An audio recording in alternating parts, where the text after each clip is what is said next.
Hello, my name is Alan Kent Anderson and I wrote this book.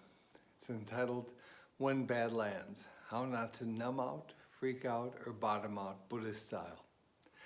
And it has a foreword by Dr. Fleet Mall, and as you can see, two recent book awards. The Indie Book Award and Gold Award for Eastern Spirituality, Nautilus Book Award, both National Book Awards. So very proud of that. And what I'd like to do today is introduce you to my book by reading the introduction. And so I hope you enjoy it.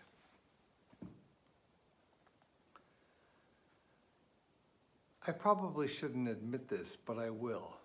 I'm tired of hearing about the benefits of mindfulness and meditation. Well, there it is. I said it. Perhaps I should be keeping this on the down low because as a longtime mindfulness student and instructor, this very subject contributes to my livelihood and reputation. I'm not being blasé or snarky, nor am I in any way trying to jump on the bandwagon with those who deny the virtues and benefits of mindfulness practice. On the contrary, I know quite well that there is nothing wrong or ineffective with these practices. In fact, there is so much that is right with them, they merit all the interest they have garnered. What I sense has happened to me and others is that we have become oversaturated with accolades regarding mindfulness and all the benefits that are sure to unfold. Whenever so much allure and promise are meted out, what inevitably comes along is suspicion. Why?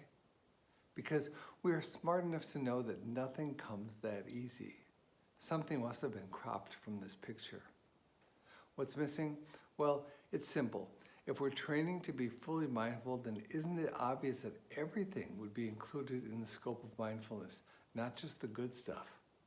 Wouldn't every negative thought, word, and action, every bit of defensiveness and justification, all our shame and blame automatically show up in the crystal clear lens of mindfulness?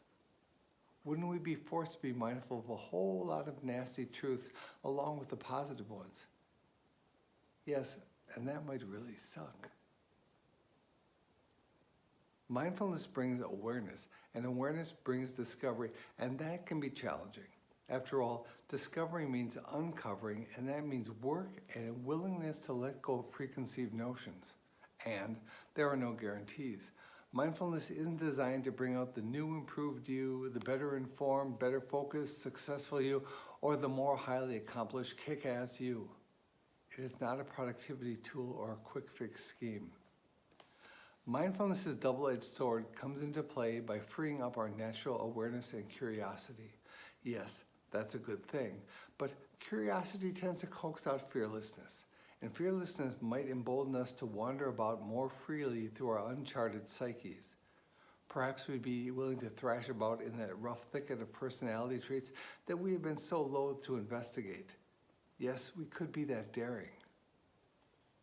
The point is that the path toward becoming more wakeful is notoriously unscripted, unpredictable, and dare I say, revolutionary. We know this from the great meditation experts of the past and present. This is something we should be clear about if we're going to wade into the mindfulness stream.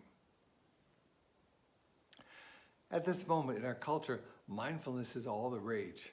It is showing incredible promise in all the fields to which it is being applied, from kindergarten students to professional athletes, from the Marine Corps to business leadership, from psychotherapy to prisons.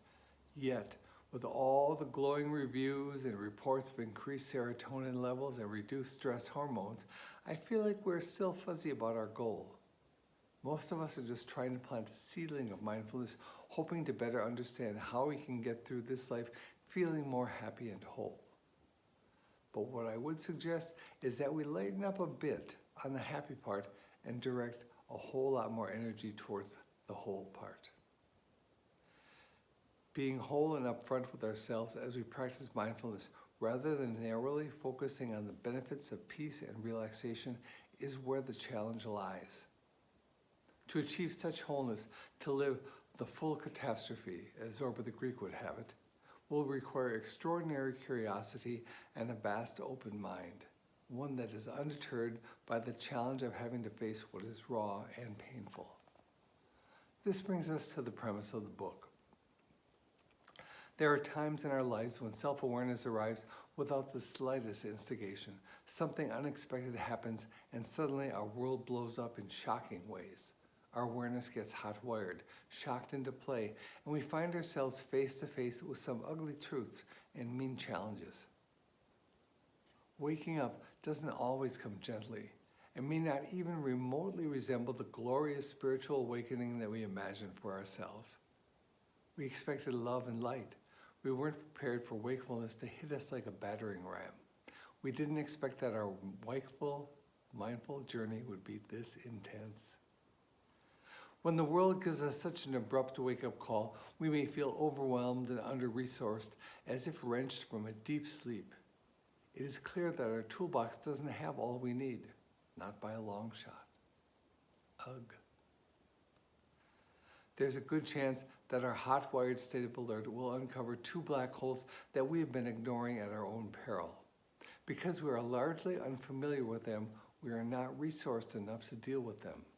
They are: 1, having the courage and clarity to look at the so-called bad parts of ourselves, our negative attributes, the negative thoughts and behaviors that flow through our conscious and subconscious. Facing these unpleasant attributes, free from judgment or piling on, is a skill few of us have mastered. Having to own the deep, painful episodes of our life that constitute, 2, our core wound. The core wound, the deeply engraved hurt we carry from childhood, is tied to the pain of not getting our needs met. This wound can be so masked that we barely recognize it, but it continues to reignite the feeling of brokenness that drives our inappropriate and unskillful actions. We typically keep these parts hidden from view. With this book, however, we are going to ready ourselves for the whole path of mindfulness, not just the peaceful and pretty aspects. We take the opportunity to connect with our spirituality in the deepest sense. We're talking about the spirituality of being a whole person, genuine, loving, free from self-deception, wholly present, awake, woke. To increase the odds of engaging rather than disregarding our deep struggles when bad lands, this book offers 7 skills to help us on the path of courageous mindfulness. Free from bias, free from habitually redirecting ourselves away from what is uncomfortable, free from habitually labeling ourselves as either good or bad. In other words, free from fear. The 7 skills are as follows. 1, not believing everything we think. 2, not pretending things are otherwise. 3, the mirror of meditation. 4, filling yourself with wisdom and reminders. 5, this is fear practice. 6, the genuine heart of sadness. 7, the 4-way mirror. The first 2 skills are primarily conceptual, but they are all highly pragmatic. All of them will require practice and familiarity. They were all born of genuine pain and difficulty. They are all field tested. You may note that only one of these categories refers to mindfulness or meditation practice. That's because mindfulness is not enough. It is not the single tool that will unwind continual crises. It will not quell a lifetime of anxiety or trauma. It will not heal the core wound. Mindfulness meditation can reduce stress and help us pay more attention, leading to increased awareness, but it is no panacea. It will not automatically bestow a winning game plan upon us, nor will it provide a miracle cure.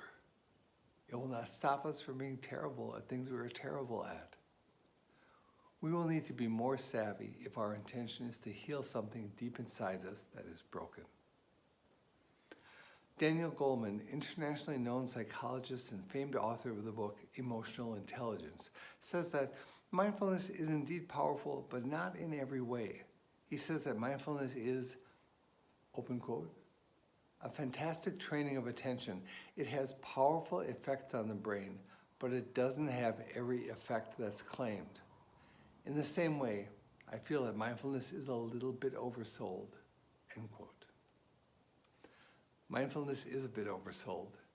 It is only one of many skillful means we will need to draw upon. One day, we might need a wrecking ball. On another day, we might need a fine brush. We might need the world's tiniest scalpel. We might need a reason to get out of bed in the morning.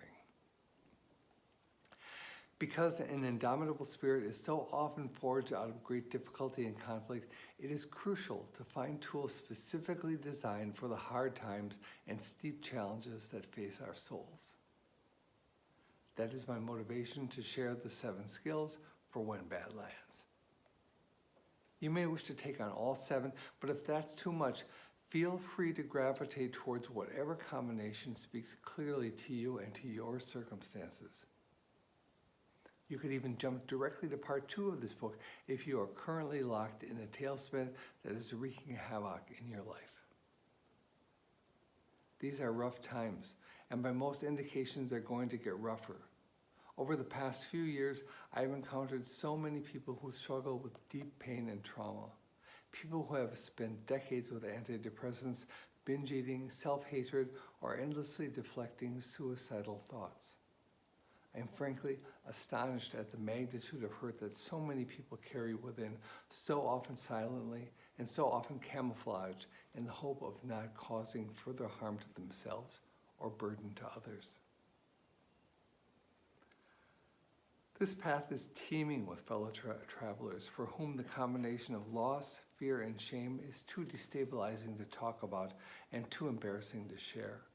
Yet, when a person finds the strength to tell their story, the magic of empathy swings open the door to communication.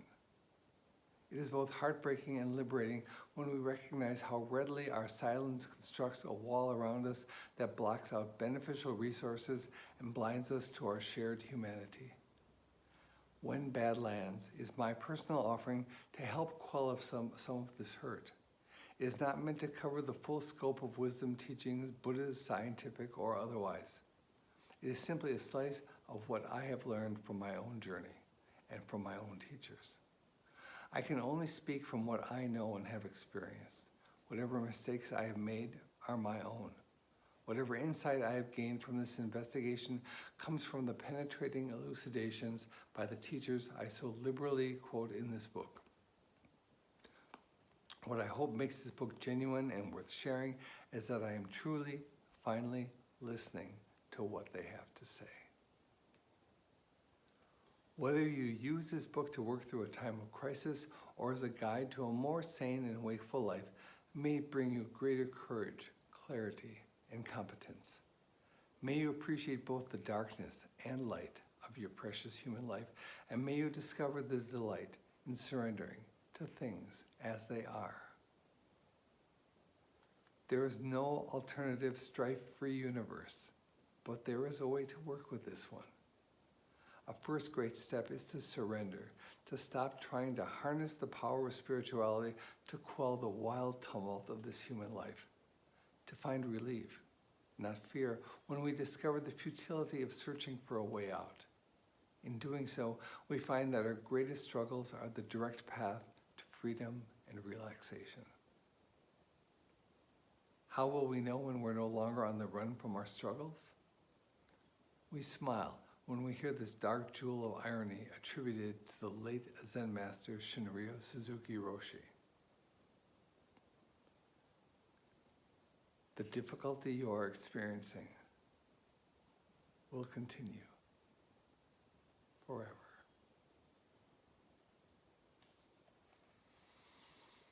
So thank you for checking in on this. Again, the book is available. I live in Milwaukee, Wisconsin, and the book is available at some local bookstores, but also available on Amazon.com. And a new audiobook coming out very soon. And so I hope you can enjoy them. You can also check in with me on AlanKentAnderson.com, and there's meditation instruction and talks and various kinds of ways to help. So thank you so much for paying attention, for being here, and I appreciate it very much. And thank you. Thank you and enjoy.